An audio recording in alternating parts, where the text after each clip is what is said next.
Let's make some coffee friends because this is Smart Coffee Sips. Today, we're taking a quick look at the data software engineer. We're going to cover what they do, their main responsibilities, and of course, how much they make. You know that moment when you finish a show on Netflix and boom, it suggests the perfect thing to watch next? Or when Spotify builds a playlist that just gets you? Well, that's not magic. It's actually a huge, really complex system. And the person who architects that system, that's the data software engineer. To really wrap our heads around this, let's use an analogy. Picture a giant, super busy restaurant, and every single second, trucks are showing up, just dumping a constant flood of raw ingredients. We're talking sales numbers, user clicks, social media comments, server logs, you name it. It's chaotic, it's a mess, and you definitely can't serve that to customers. So to turn that mess into an incredible meal, you need a hero. But not the celebrity chef who's on all the posters. No, you need the unsung hero, the person who actually designs and builds the entire kitchen from the ground up. And that, right there, is our data software engineer. So what's the formal, the textbook definition?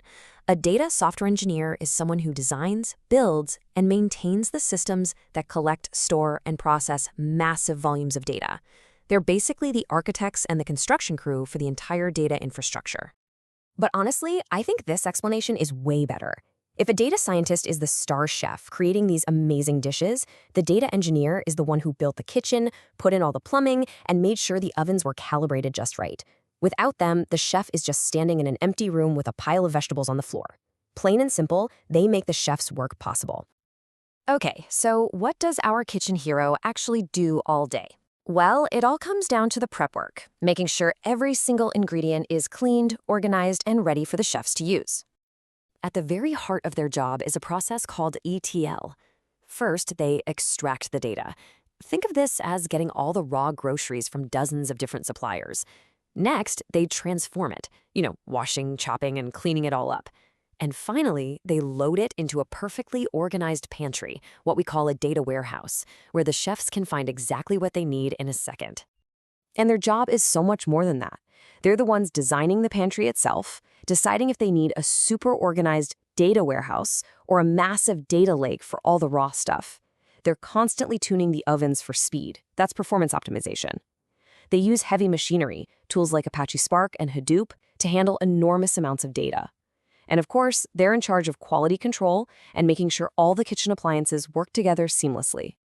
So, you might be thinking, this sounds pretty cool. What does it actually take to become the master of this data kitchen? Let's take a look at the recipe for success. It really boils down to two things: the tools in your toolkit and the mindset you have.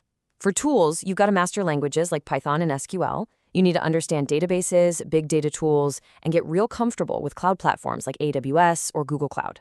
But the mindset is just as critical. You have to be the kind of person who genuinely enjoys organizing chaos, a logical thinker who loves a good puzzle, and someone who is super reliable and disciplined. If you're interested, here's a pretty clear path to get started. First things first, master the fundamentals. Python and SQL are non-negotiable.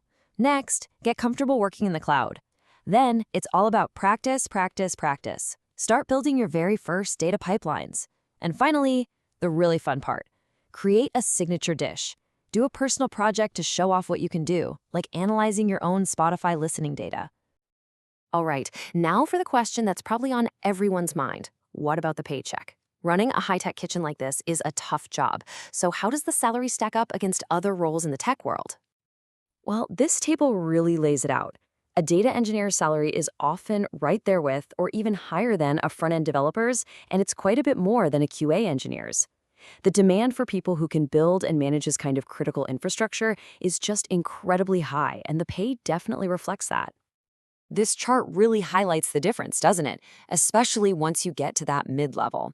After just a few years of experience, the earning potential for a data engineer is seriously strong. It's because their skill set, that unique blend of programming, database knowledge, and big data expertise, is both pretty rare and extremely valuable. And just a quick reminder for you, smart coffee sips, quick talks lead to clear thoughts. So I'll leave you with this one thought. The next time Netflix nails a recommendation for your next binge watch, are you going to thank the algorithm, our star chef, Or are you going to spare a thought for the invisible hero who built the entire kitchen that made it all happen in the first place? Friends, try to figure this out for yourself. Until next time, enjoy your cup of knowledge.